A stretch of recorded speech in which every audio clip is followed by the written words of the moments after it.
Rose was introduced to Mike Hazelrigs during a Bikers Against Breast Cancer event that raised money for the Rose. It was about that time that Mike also met his fiancée, Kathy, who was also battling breast cancer. When I first met Mike, he said, I'm a real biker, and he is. He said, I don't want you to be afraid when I come into the door. I weigh 300 pounds, I got these tattoos, and my hair is long. And I said, Mike, I know what you look like. But what I didn't know was this heart of gold that Mike has and how passionate he is about paying it forward to help women battle breast cancer.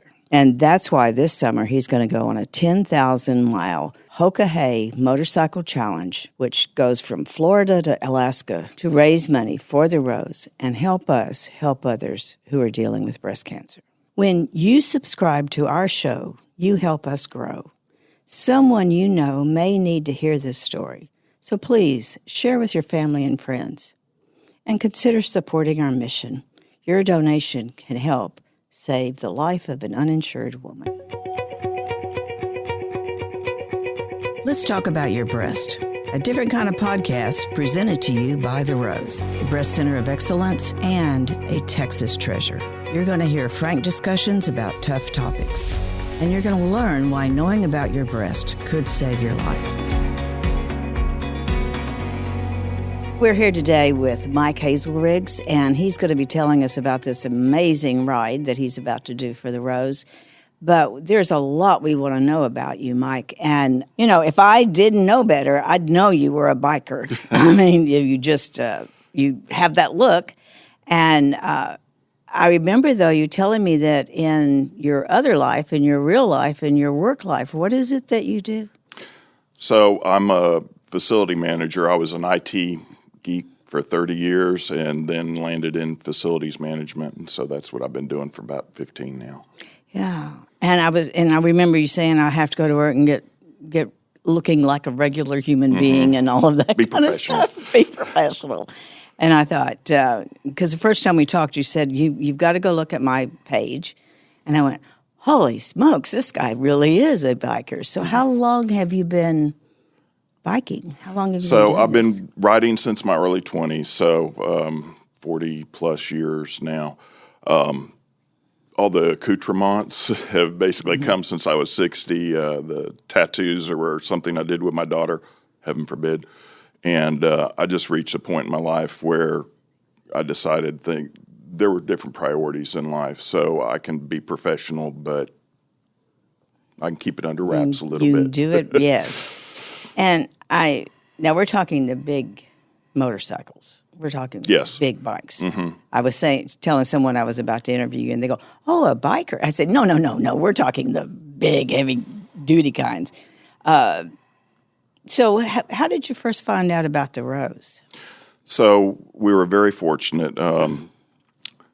Kathy was diagnosed in January of 2011. And Kathy's your fiancé. She's my fiancé. And she had just been diagnosed and was just starting her first treatments and stuff. And we had a bunch of friends that already rode. And through that connection, we found out about Bikers Against Breast Cancer. Mm-hmm. And everybody had to come because everybody loves Kathy. So there was a support thing. And I think that's how we came about the Rose, and then attended 6-7 of them, have donated, done the shrimp boil and everything else. So there was already a connection there. A good connection, yes. And the Bikers Against Breast Cancer was something that the Rose hosted for 10 years. Mm-hmm. An incredible fundraiser and lots of fun. Always outside, always depended on the weather. And if it rained, we rode. I know you did. I would be out there, and I would think, what was it y'all covered, like 60 miles? It wasn't a terribly long ride. I think the highlights were usually crossing the Fred Hartman Bridge and a couple of things, but a lot of stuff down in the Clear Lake area, NASA, that kind of stuff. It was a good ride. Main thing was it was a big pack. And it was people of all different professions and types, and it was just so heartwarming to see the people on the side of the road holding up signs, supporting and stuff. Yeah. it might get a little dusty in the helmet when you were doing that kind of thing. So, Yeah. So tell us, what was Mike like before you met Kathy? so Mike had reached that point in his life where his daughter was off at college, and I would say I didn't have any responsibilities but work, but that's what drives me is responsibility. So I was working a lot, and then going up and see my daughter at A&M frequently. That was pretty much all I did. And My how'd you bike was meet my her? release. Was your So- release? How did you meet Kathy? So we had mutual friends. My best friend now, we knew of each other. We traveled in the same groups and everything else. We just really hadn't spent time together. Kathy was kind of dabbling in riding behind what was my best friend and stuff, and they knew her situation about being diagnosed, and they knew I was unattached, and they also knew my past work history and stuff like that, and they said, maybe we need to get you all together. So in a conniving way, they put her on the back of my bike, and then I became responsible, and probably the best thing that ever happened to me. Do you know you were in love with her then? Kathy had a lot of things to handle with me. I have always trusted her from the very beginning, and I think love came about pretty quickly because she needed me, and that drives me in many ways. So, Okay, now take me back. She had already been diagnosed when you met her, or she Yes. was okay? She had just been diagnosed. We met, I want to say, maybe a month later. I know it was more than 18 days because the chemo process had already started with her hair and stuff like that. That was an interesting moment in her den when we both knew it was time to, okay, take the bandana off and let's see. And that went really well. I think that's something we both got through easily without having to worry about feeling awkward or anything. So, Well, now tell me a little bit more about that. okay. So she was diagnosed in January, and she'll probably correct me, but I know I'm close to it. And then we got together probably around February, March, something like that. And so she had already started chemo. She did chemo, then she did radiation.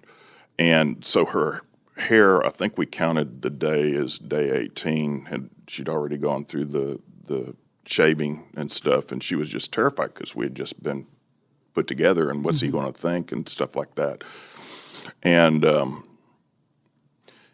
it really didn't affect me. It was, first off, she can get ready really quick because she can change wigs and we'll be out the door. But also, again, I knew, if you can be this vulnerable with me, then and not even really knowing, and it doesn't put either of us off, then I think that speaks to what the possibilities could be for getting you through this. So it wasn't a bad time. It was a good time. And well, did you ever have some bad times with her? Difficult Absolutely. times? We've had, I think a lot of times being an advocate within the healthcare system and just understanding common sense and trying to drive people to, okay, if this is what we're trying to do, then why are we over here doing this? And I can be pretty rigid at times, I'm told. To get through those bad times, I think anybody that's been through the cancer journey, you're used to having a very regimented, organized life because you have appointments after appointments, you have tests, you have doctor visits and everything else, and your life's very busy. But at some point, the darkness always comes in a little bit just because you start questioning, are we doing the right things? Are we making progress and stuff? And we were very fortunate with the care that she received. So I don't know where I was going with all that. Please Well, we scratch were that. talking about, how you handled the difficult times, and for you, now you're her partner. What was the most difficult time for you? So that's been recent. So the most difficult time is she's been diagnosed with metastatic at this point. And we were just at the cusp of signing on our retirement home where we were going to join our houses. I mean, that week. It's the way it always works out, I swear. And she got her diagnosis, and we knew immediately, okay, well, the battle's on again. And fortunately, I had some contacts, and she had some contacts, and we got in with the best of care at MD Anderson this time. And I think that's the worst time because it's a whole different scenario when you're coming at it metastatic. Second time, and metastatic, yes. And but had she been declared cancer-free in this time? Oh, yeah. Okay. Rang the bell, started doing trips to Florida was her goal. And we've always tried to have goals and everything else. And now we're continuing that because, everybody should have a bucket list. Mm-hmm. And if you don't have a bucket list, then what are you working for? It isn't just about going to work every day. Mm-hmm. So we're working on the bucket list. But I think that's been our hardest time is how do you deal with a different approach to cancer this time? So what keeps you going? Anger. That's okay. It's responsibility and my loyalty to her and my love for her. No matter what, we'll see this through, and I know we will. And I want to focus on the little victories, like I said. Mm-hmm. Find those bucket list items. I took her to a big surprise the other day. We went to the elephant preserve up by Fredericksburg, and I wouldn't tell her what it was. And she just lit up. She had no idea until we went into the gift shop of what we were doing, and then it just made her day. So those little bitty victories, mm-hmm. I think, keep me going. I think knowing that what I'm doing is worthwhile, and that's pretty much it. So, Mike, you're planning a very big bike ride. And, all right, you're going to have to say it for me again. What is it called? It's called the Hokohay Motorcycle Challenge. And what does Hokohay stand for? So Hokohay is a Lakota word, and before we start, I'm a participant. I am not representing Hokohay, but I've learned a lot in the year and a half that we've been working up to this. And it's a Lakota word that means let's go, but more literally transposed is it's a good day to die. Sounds terribly morbid, but it's not. What it's really about is live a good life. Make sure that you've lived in faith and strength and community and all the things that are important so that if it's your turn to have your ticket punched, you've lived a good life. And describe this ride. So it's something that all the public will be able to watch. It's actually kind of fun because we all have trackers on it. And starting around August 1st, if you go to the Hokohay Challenge website, you can see there's even international competitors. There will be trackers coming from all over the states to gather in Daytona.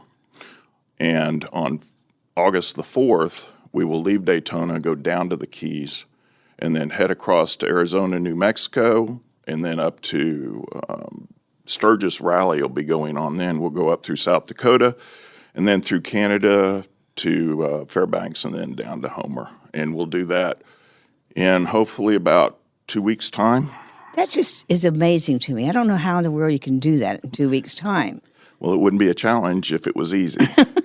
So, and how many miles total is so all it'd be this? about 10,000 miles. Okay. And but it could be easily more because for this challenge, and it's very specific, you cannot use any GPS, you cannot use any electronic detections or directions.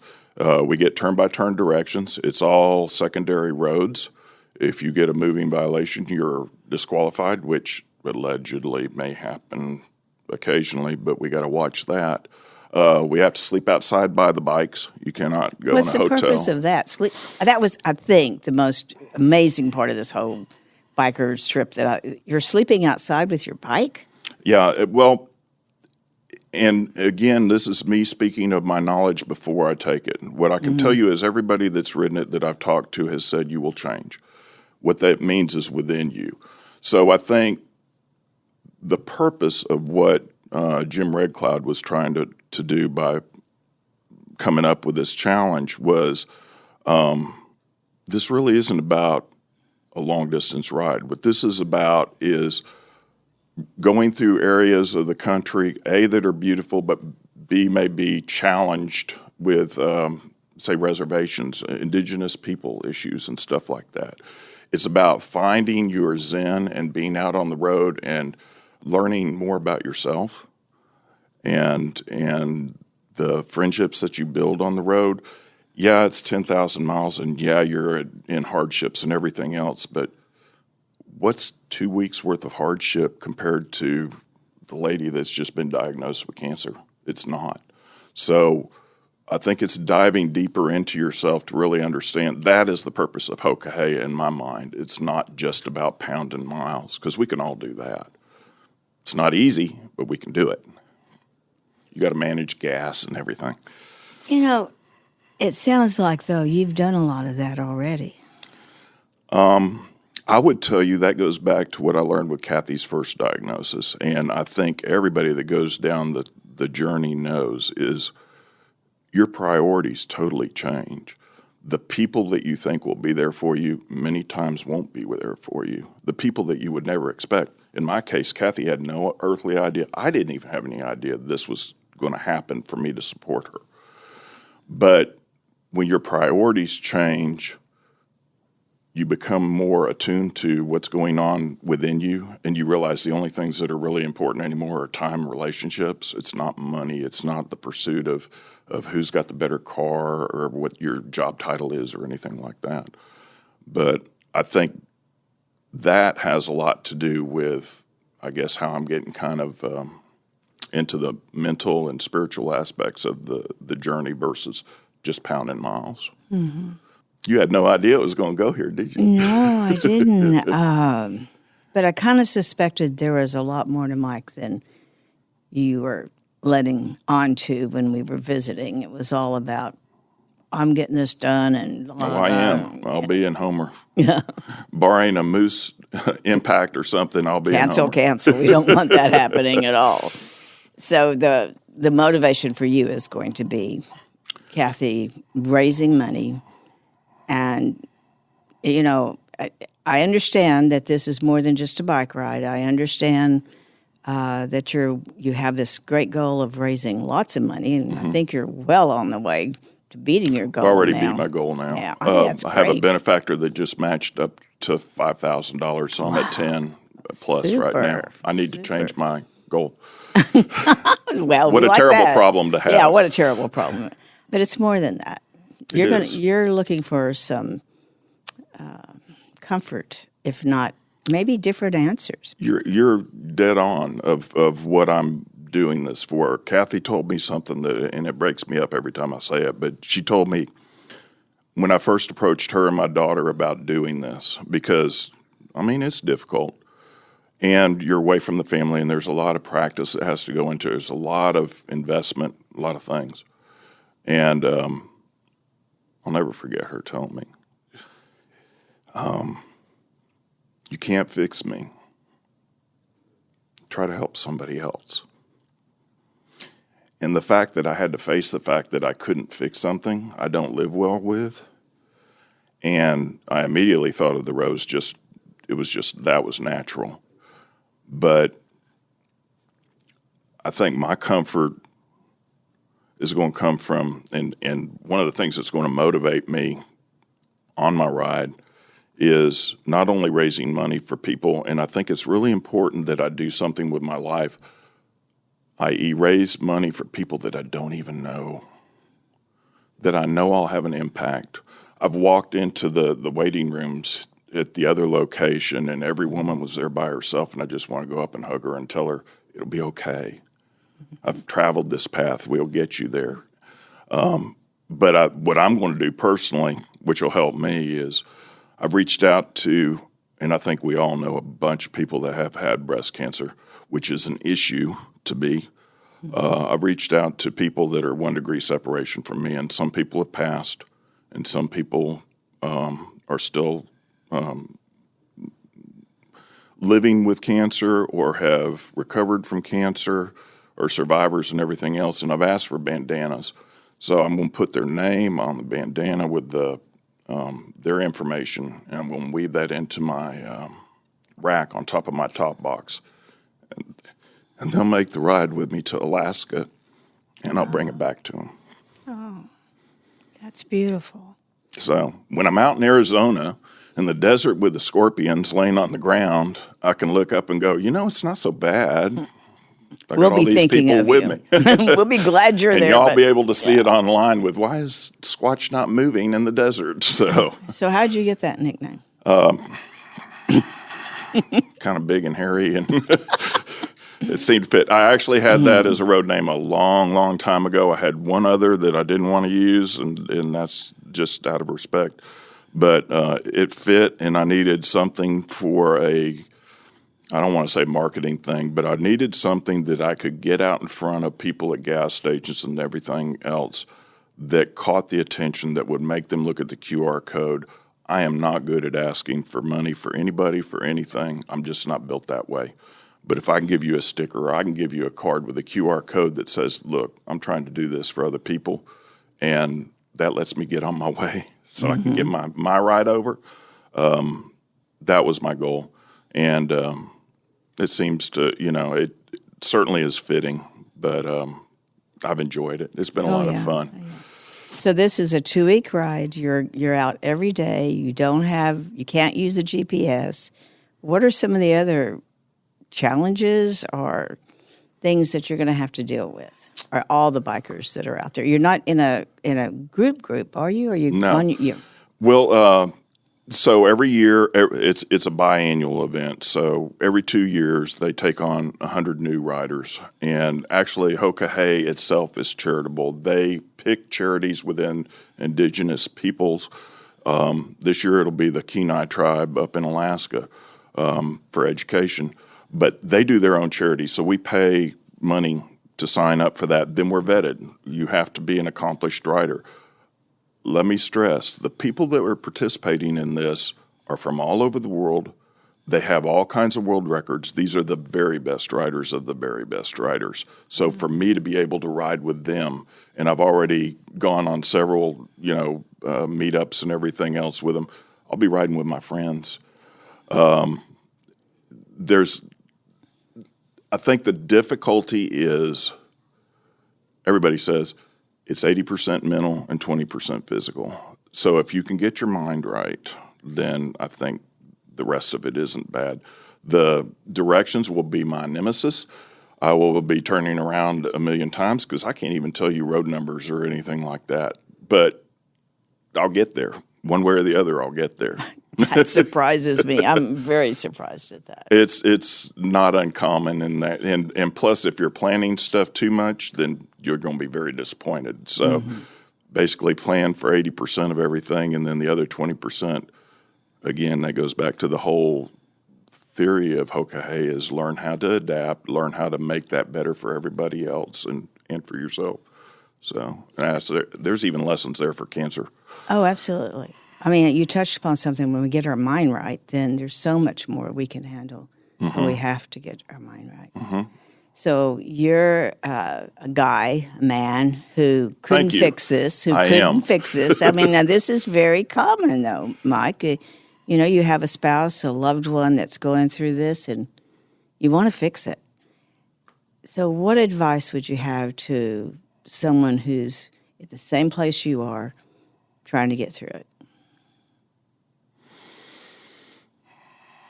Remember what's important. Spend time on things that are important. Don't spend time on things that are not. The things that upset you, traffic, whatever it is, in the grand scheme of things, is not important. What's important right now is her. What's important right now is making enough money to make a difference in other people's lives. To me, what's important is that I accomplish something in my life that my children or my grandchildren, daughter, if you're listening, or anybody can look back on and say, I had the cool dad. He did this. And but that's more of a personal thing. But I get so much fulfillment out of seeing her smile over just little things or victories. So spend time on what's important. Get your priorities right. Realize what you're there for, and don't let anybody down. That last one's a biggie. It's tough, but that includes yourself. Okay. So, And where do you get your support? because I'm mean and scary. My support, I get support from my daughter and Kathy, a ton of from both of them. They'll never tell me don't do something. My long distance family now I've never been in an area that had so many consistently responsible, respectful, accomplished people that even if you hadn't met, which most of us have, I'd trust them with my life. And I will be trusting them with my life. We may leave as a group, but we'll be strung out from Florida to, some guys will make it in 8 or 9 days, probably. I'm not one of those. But we're all there for each other. And it's all guys. No, absolutely not. And that's one of the things I really enjoy about this is there are so many women in this. The typical percentage of women riders is about 20. In long distance riding, it's 30, and they're beasts. I mean, they can keep up with the guys. They ride with the guys. There is, and I've yet to see anybody be treated any different at any event for long distance stuff, because there are no bad riders. You're weeded out right away. Right. And that's what all the respect is about, is what you carry inside. Do you keep your word? That kind of stuff. Yeah, I can see It's there's old a school. lot more to this. Yes, very old school. And it's what you're carrying in life is what makes you who you are. And I think age brings a lot of that too, because and I'm not saying I'm that old, I don't feel it, but once you've reached a certain point in your life, you start getting your fulfillment more for doing for others, or service, or faith, or whatever you want to look at. Community becomes much more important than, what size is my house, and I need to, Those put a pool material in and things. stuff. Right. Well, I can tell you, whatever you raise in this ride is going to impact hundreds of women, and you know that. And it's going to allow us to reach so many more. So, like you said, there's going to be women you will never know and you'll never meet who will benefit from this. And we just want to thank you ahead of time. All of your information is going to be in the show notes. Okay. And people will be able to go there, go to your page, support you through this, and most importantly, they can ride with you. Yes, I Yes. think it'll be a lot of fun. Last 2 years ago when they did it, I spent, allegedly, time at work with it on one of the screens, watching just everybody coming from all over the country and joining, and then all of a sudden it spreads back out. It's just the neatest thing. Oh, I can't wait to watch it. So. Yeah. Thank you. Thank you for doing this. Thank you for taking care of Kathy, for being who you are, Mike. Oh, it's my pleasure. I really enjoyed it, and I guess the last parting words are, we only regret the rides we don't take. So, Ooh. Oh, my gosh, that's profound. and that goes for everything. Everything. Everyone. Again, thank you so very much. So enjoyed Hundreds. this. I didn't know hundreds. That's awesome. I need to raise more money. It'd be thousands. Yes, we'll agree that. Thank you for the opportunity. I checked.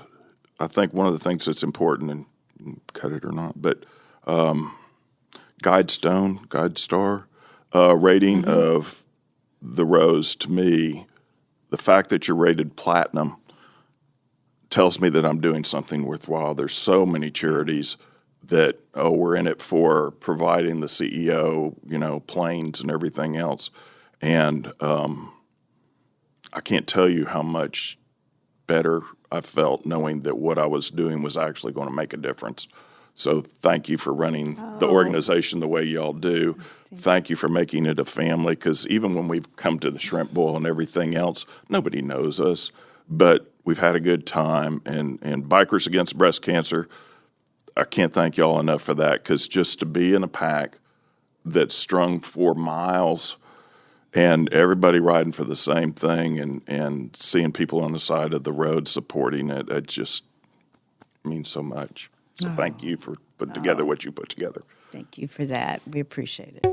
Thank you for joining us today on Let's Talk About Your Breasts. This podcast is produced by Speak Podcasting and brought to you by The Rose. Visit therose.org to learn more about our organization. Subscribe to our podcast, share episodes with friends, and join the conversation on social media using hashtag Let's Talk About Your Breasts. We welcome your feedback and suggestions. Consider supporting The Rose. Your gift can make the difference to a person in need. And remember, self-care is not selfish. It's essential.